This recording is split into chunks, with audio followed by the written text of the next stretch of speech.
Everybody, and thank you for tuning into the Silly Goose Sports Talk. I am Big T. And I am the writer myself. And I'm Skippy. And before we begin today's episode, please like, subscribe, and hit that notification bell because it helps us bring you our latest take of latest sports news. Alright, gentlemen, we got ourselves a busy week. What the heck? My ears. Oh, yeah, Timmy has a guitar today. Is that new? No, it's the one we've had for a while. Oh, I don't think I've seen it, though. Or I haven't seen it. You haven't seen it around? I mean, that's the electric. I thought it was the acoustic one. Nah, that's upstairs. Oh, okay. I don't think The that more thing you would be know. able to load onto that with that much sustenance and power. Okay then. Boys, how was the week? It was good. I had an exam today, which was rough. But you know how it is. You know how it is. Guess what I did? Work. What? Work? Did you have like Yep. a 60-hour work week or something crazy like that? If the cards line up and people need covers, that will happen. Good lord. Is there laws about this? I'm 18, so no. Damn. Alright, well. Why don't we just get right into it? I'll do my Steelers spiel first, because I'm very upset. So, my boys are at the Steelers. Dude. That was funny. Yeah, dude. Shut up. So, Steelers, What happened? we came off a decent game against the Raiders, against the Browns. Bad things happened. We were playing CJ against Stroud looked like Peyton Manning. Shut up. You know what happened? Shut Kenny up. Pickett happened. Listen, everything was falling apart. The offense was bad. Defense sure wasn't fantastic. Kenny Pickett threw an interception, 15 for 23, 114 yards. Najee Harris didn't do too bad with 71 yards, but still. Some very questionable plays by the cherished Matt Canada. Screw Matt Canada. Everything went wrong. We lost 6-30 against the Houston Texans. 2-2. It was simply a bad week. We're gonna be playing the Ravens next Did you guys week. score a touchdown, or was it just 2 field goals? Yes, we scored a touchdown. But you didn't No. get the extra point. Hold on, let me check. I clicked on the wrong thing. Yeah, no, we scored a touchdown, but we didn't get a field goal. We probably went for the 2-point conversion. There were a lot of touchdowns in the Commanders versus Eagles game on Sunday, which, honestly, a back and forth game. Brandon, what were your thoughts on that? I was It in and out. definitely should have. The Eagles definitely should have not let that happen. It's every time we play the Eagles, we actually have a chance, and it's only at their house. It's like it's weird. I did not expect us to go win that game. I didn't expect us to be within 3 touchdowns of that game, let alone expect us to tie the game at the 0 seconds left in regulation and put up a fight. That had to be game of the year. That was insane. That was incredible.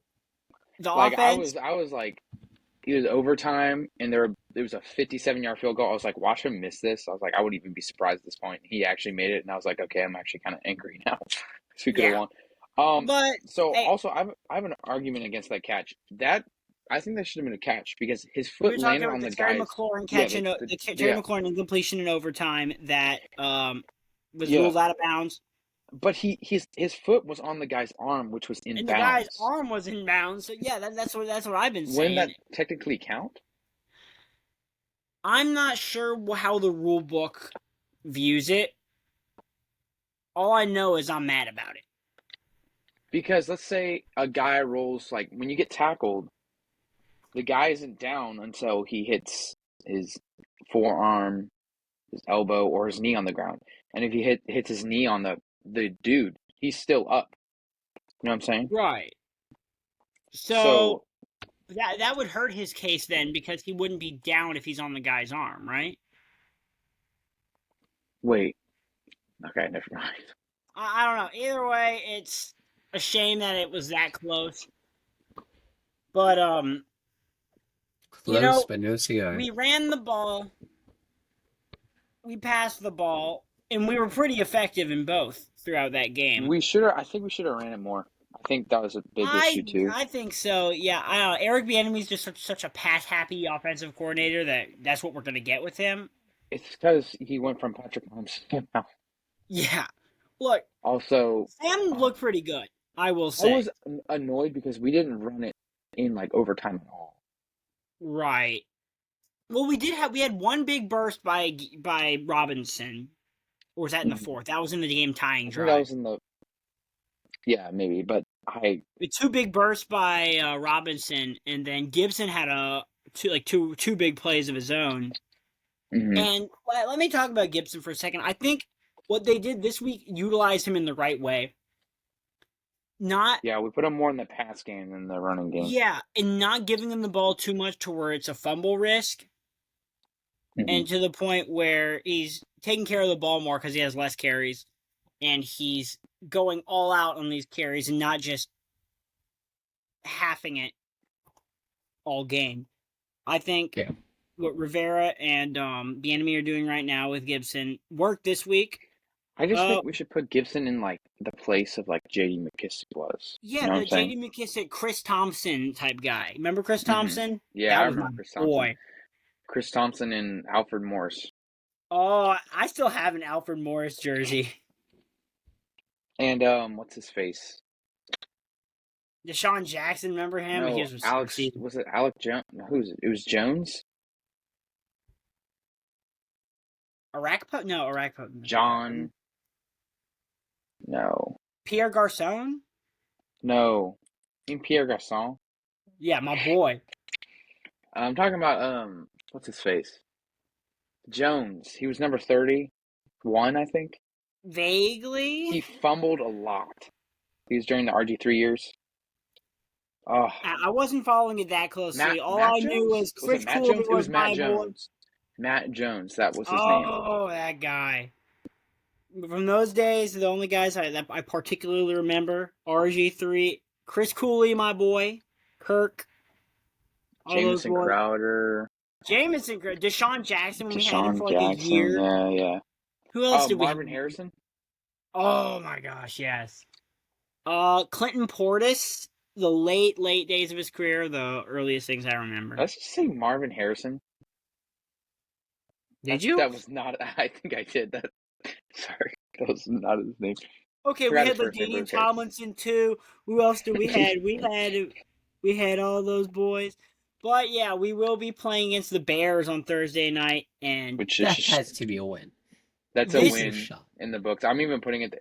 If we lose, that's crazy. There's no way we lose. If we lose. But I will say, if there is a time for a Sam Howell breakout game and a Commanders blowout, it is this Thursday night in FedEx Field. Mm-hmm. Well, I mean, it's also the Commanders on prime time. I mean, but you remember not a Monday night. Hey, who knows? Everyone can get COVID. It can turn into Monday night or whatever. Remember Tuesday night versus the Eagles or whatever it was? Yeah, something like that. That was weird. But, yeah, that's all we got for the Commanders this week. We wish them the best of luck this coming Thursday. But, yeah, that's pretty much all we got for football so far. So I can jump into the fact that Taylor Swift and Travis Kelce are now we could talk about that in potatoes real quick. All right. But first, let's talk about college football. So, all right. My Golden Boys, unlike the Steelers, they never let me down. The Penn State Nittany Lions continue with their winning streak, 41-13 against the Northwestern Wildcats, while in hometown Virginia, Cavaliers continue their 5-game losing streak, losing to the Boston College Eagles 24-27. Virginia Tech. It's very unfortunate. Yeah, Virginia Tech. You talk about that one, Brendan. Virginia Tech beat Pitt. What was it 37-28? I think. I think it was a 38-21 or something along those lines. Something like that. Yeah, my uncle was there. But yeah, Pitt is not good. But getting the win there is nice. And the Maryland Terrapins absolutely slug Indiana 44-17, and that makes Maryland. That puts them at their longest win streak since the 2001 season. So, good on the Terps, and they go it's a massive, massive, monumental matchup against Ohio State this weekend. I do not see the Terps winning this by any chance. If they win, what will I do? I don't know. I'll be happy, but it's not going to happen. But I think if the Terps can keep it semi-competitive, then I see them in the rankings next week, even with a loss, because they already have votes, and if they put up a fight against Ohio State, they're in the rankings. But yeah, that's all we got for the college footballs this week. What do we have in rugby land or anything of that sort? Oh, that's When right. does season start? I think, yeah, the Rugby World Cup started. I haven't been paying attention. I completely Me forgot either. about it. No, I didn't know it existed. I think they've won their last 3 matches. They beat South Africa. They beat, I forgot, but I know they beat South Africa, and that's a big deal. South Africa is a very good team. Yeah. Yeah, I'll get more into it. I completely forgot. Cool. Well, you know what's worth getting into right now is baseball. Yeah. All right. So mostly the season or the regular season is over with the Nats. Finished off the season by being swept by the Orioles, and then a decent series versus the Braves with 2 games won by 10+ points, which is very cool. We are ending this 2023 season with a 71-91 record. It's been a bad year. It's been an alright year, but it is what it is. Orioles. Oh, carry on. Were you saying anything? We're gonna have to rebuild this team because it sucks. Anyway, I mean, they're already in the rebuild phase. You saw those guys flying through, only being We've been in the National rebuild phase since 2020. This is true. I know they didn't really blow it up until 21. I mean, it started to go downhill in 2020. Well, no, Tell us about the 2020. Orioles, No, son. well, let's just count out 2020 because that was a COVID year. Everything was wacky. At the start of 2021, the Nats looked competitive. You had peak Scherzer. Strasburg seemed to have been coming back at that point. Yeah. Patrick Corbin actually... No, he sucked at that point. The Nationals did Nationals.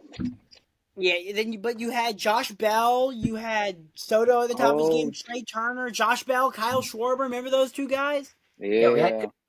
Remember back when Schwarber had a monster month where he hit 12 like home runs in 12 straight games or something. Yeah, and then he had like 21 home runs in the month of July or something like that. Yeah. That was incredible. Schwarber's so good. And they just never caught back up.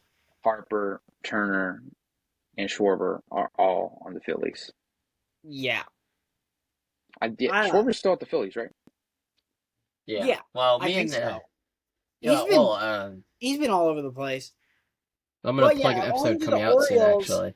The Orioles swept the aforementioned Nationals and then split a series with the Red Sox, clinching the American League East and solidifying their record at 101-61, making them the second best team in all of baseball and the best team in the American League.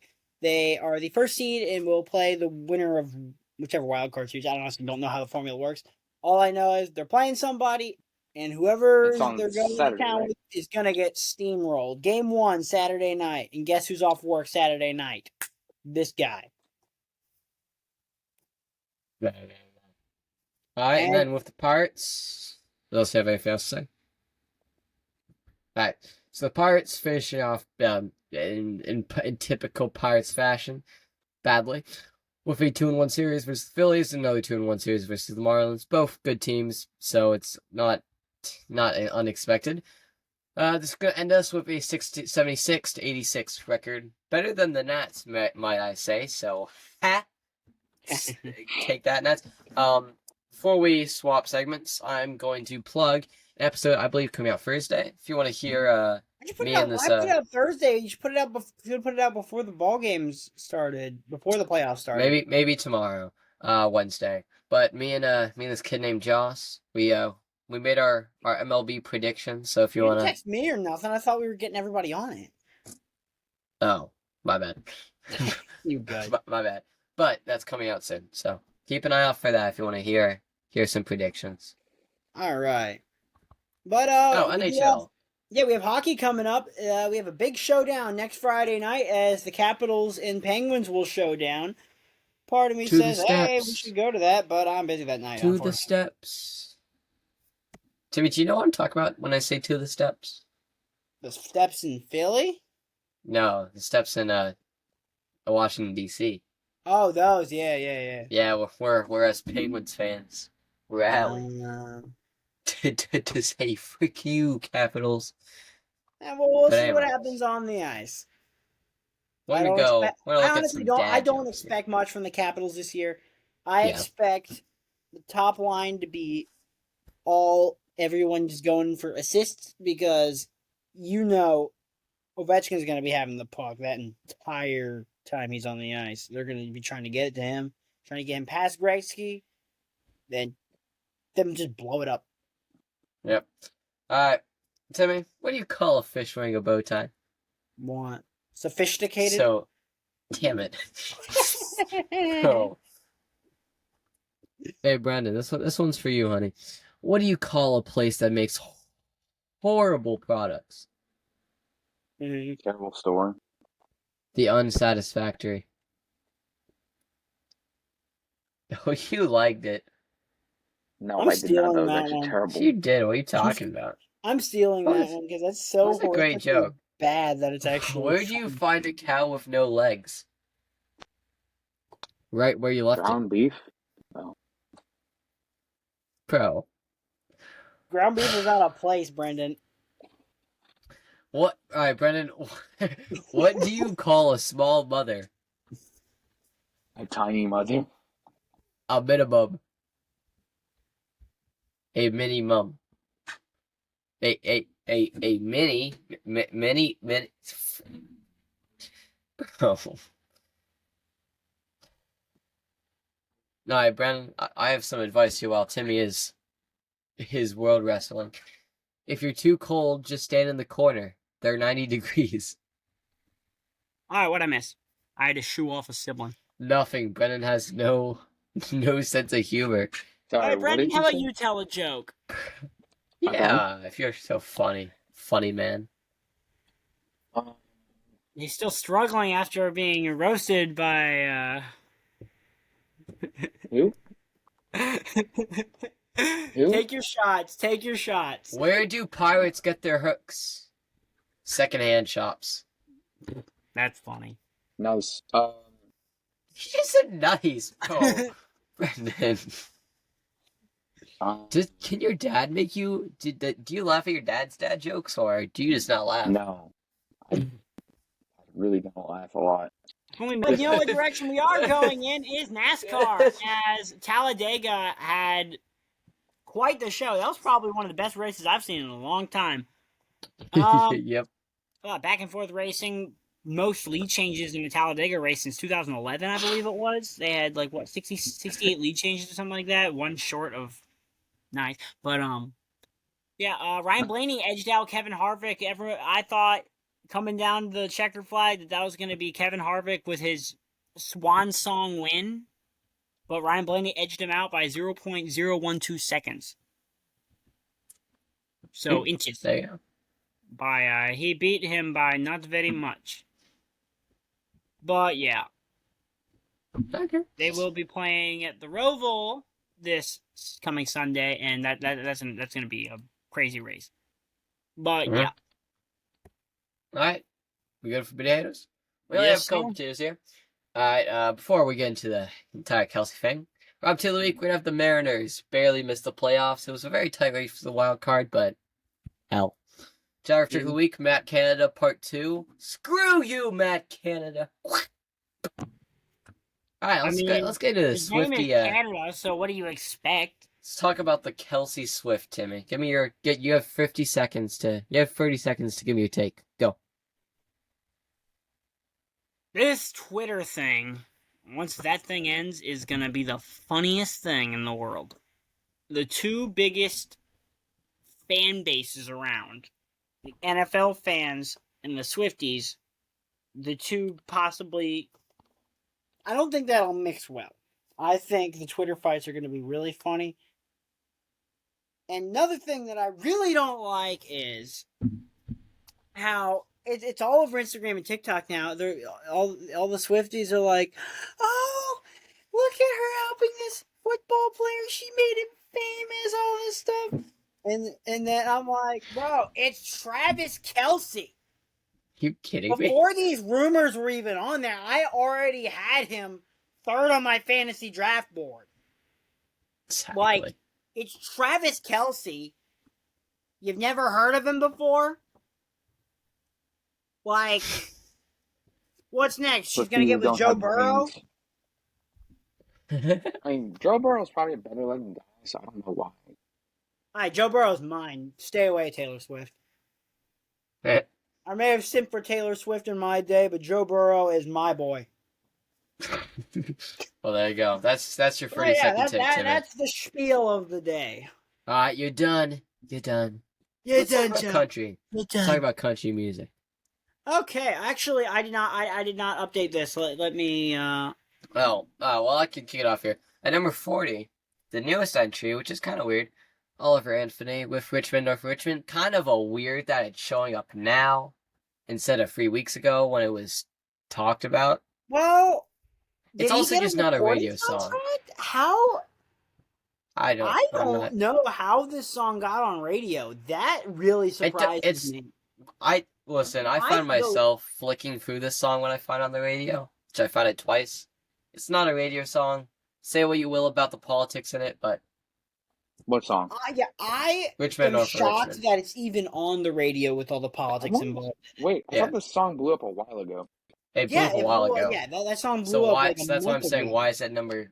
Why did it just show up? Because radio numbers take a while to catch up. Radio is a little bit behind the ball these days, especially in the country sphere where everybody's just posting with an iPhone in their backyard with a guitar, which I think is kind of cool. But yeah, and you got Scotty McCreery's Cabin of Solo 39 re-entering. We do have Zach Bryan finally on the radio with Casey Musgraves and I Remember Everything. That was probably the best song on that album. Admittedly, that album was a step down from American Heartbreak from Summertime Blues. I still thoroughly enjoyed it. I don't know if it's going to have the star power. I know Zach Bryan's already massive on a global scale. I don't know if that will translate to radio numbers. I'd love to see that song hit number one. I just don't know if it's going to be able to. And I'm not predicting it hit up there. I really like it, but I don't know. Not really much movement otherwise. Yeah, Kelsey Ballerini's If You Go Down, I'm Going Down Too, up to 18. You got a Morgan Wallen sandwich with Thinking About Me and Everything I Love at 11 and 12, respectively. Whoa! Here at number 9, Thomas Rhett's Angels Don't Always Have Wings drops 8 spots. Dang. Pretty much only up there for like 1 week. Up there all summer. Jelly Rolls Need a Favor is down 2 spots to number 5. Try That in a Small Town up to number 4, up 4 spots. Fast Car drops down a spot to number 3. Lainey Wilson's Watermelon Moonshine up 3 spots to number 2.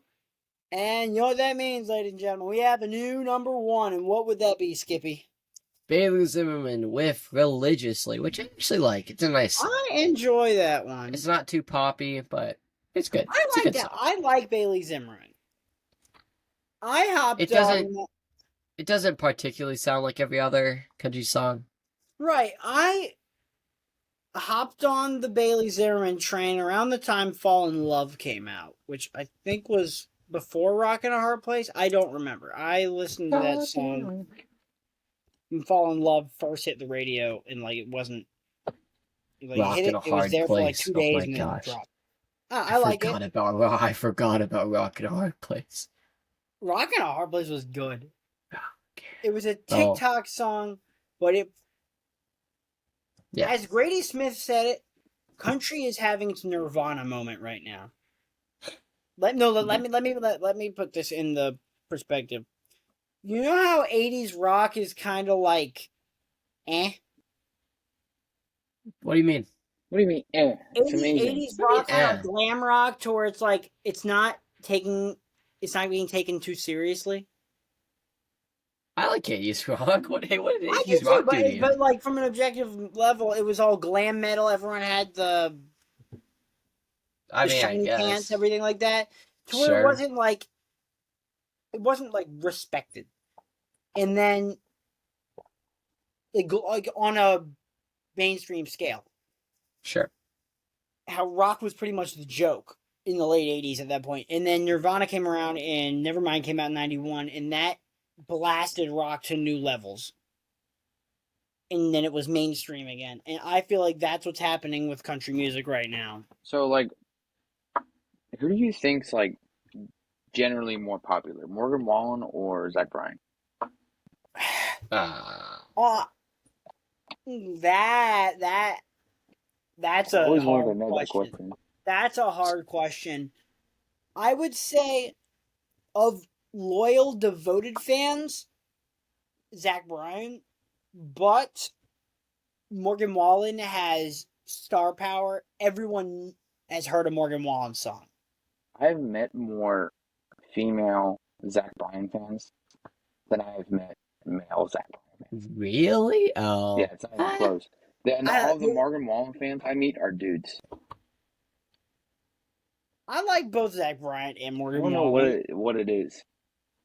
I think it's an aesthetic thing. Yeah. I don't know. Morgan Wallen is getting more. Morgan Wallen's already a mainstream superstar. His albums has been #1 on Billboard for like 16 weeks. So of course it's going to be huge. Zach Bryan's also big, but I don't think it really should be that fight for who's the guy, especially in country, which is a genre that's like already cementing itself. It's trying to come back after a rough decade or two. But yeah, it's hard. Right now I got to give Morgan Wallen the edge because 2 consecutive #1 albums, getting absolutely massive, even through getting canceled, still having #1 hits week after week. I just feel like Morgan Wallen songs a bit more. I like Morgan Wallen's albums. This last album I really enjoyed. Yeah. All right. Well, Brandon, what's your classic song of the week? Oh, it's hold on, I forgot what it was. It was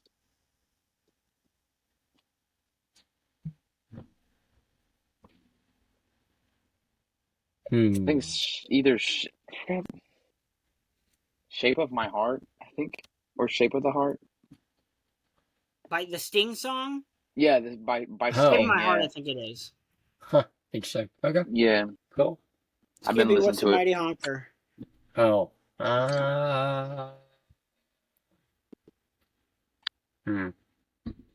That's the power of love. By Huey Lewis in the News, I believe. Yeah. I made a that's reference to funny. that on my Iliad essay today because I was bored. That's funny. Now, for the album of the week, I gotta go with one that you two have definitely not heard of. Homesick by A Day to Remember. They are a late 2000s rock, metalcore-ish band. And I enjoy the album. And one thing I'd noticed is a lot of metal bands, what they'll do is every now and again they'll stick a nice acoustic song in there. Okay, you showed me that earlier. Yeah, I sent you that song earlier. What'd you think? It was If It Means a I didn't Lot to listen You. to it. You didn't Okay, I'll listen to it after. Alright, but yeah, the metal bands going acoustic for a song or two, I feel like is something that the world needs to see more of, and I enjoyed that. All right. Well, there you go, ladies and gentlemen. That will do it. Hopefully, we'll see you all in the next one. Stay tuned for the new predictions for the MLB season or World Series. Postseason. And with that, we'll see you all in the next one. Keep on honking.